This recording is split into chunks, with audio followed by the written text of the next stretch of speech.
بسم الله الرحمن الرحيم. الحاقة ما الحاقة وما أدراك ما الحاقة. كذبت ثمود وعاد بالقارعة. فأما ثمود فأهلكوا بالطاغية وأما عاد فأهلكوا بريح صرصر عاتية سخرها عليهم 7 ليال و8 أيام حسوما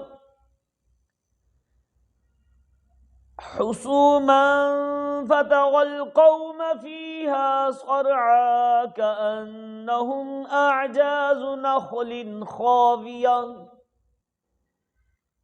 فهل ترى لهم من باقية.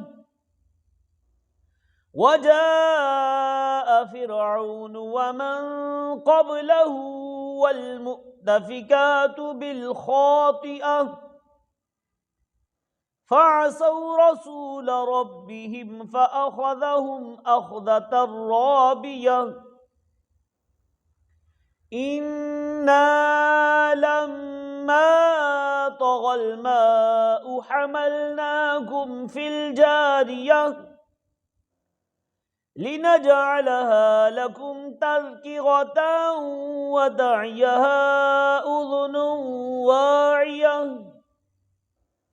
فإذا نفخ في الصور نفخة واحدة وحملت الأرض والجبال فدكتا دكة واحدة فيومئذ وقعت الواقعة وانشقت السماء فهي يومئذ واهية والملك على أرجائها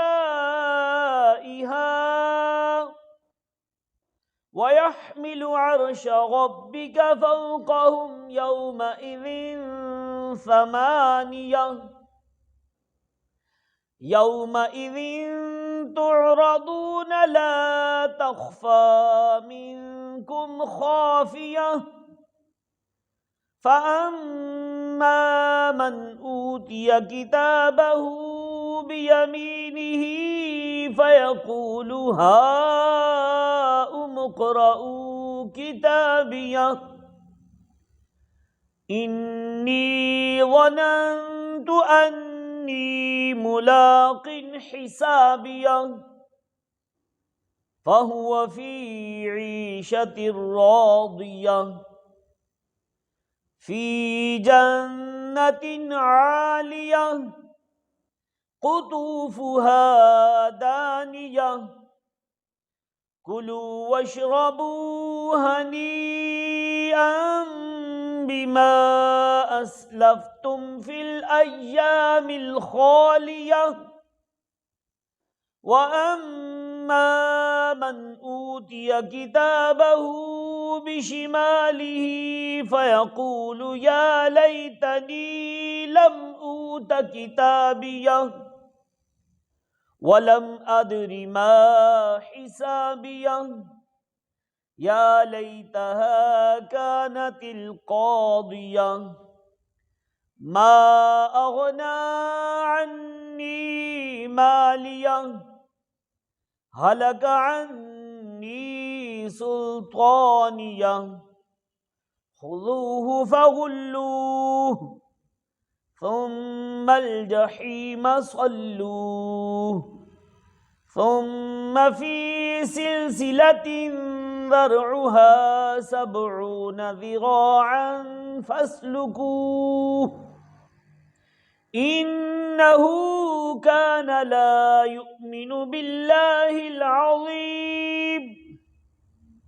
ولا يحض على طعام المسكين فليس له اليوم هاهنا حميم ولا طعام إلا من غسلين لا يأكله إلا الخاطئون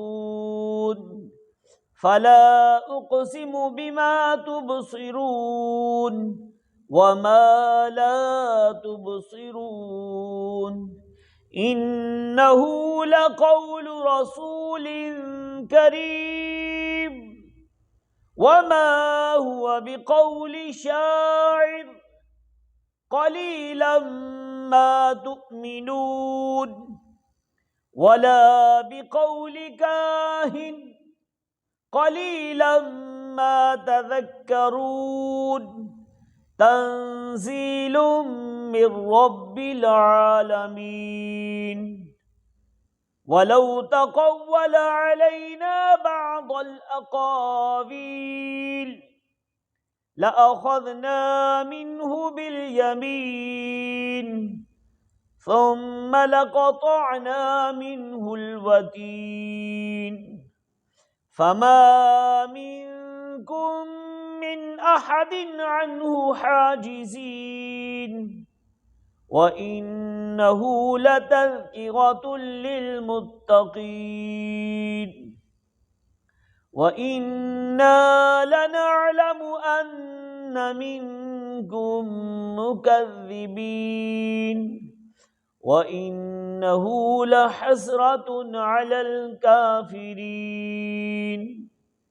وإنه لحق اليقين فسبح باسم ربك العظيم صدق الله العظيم.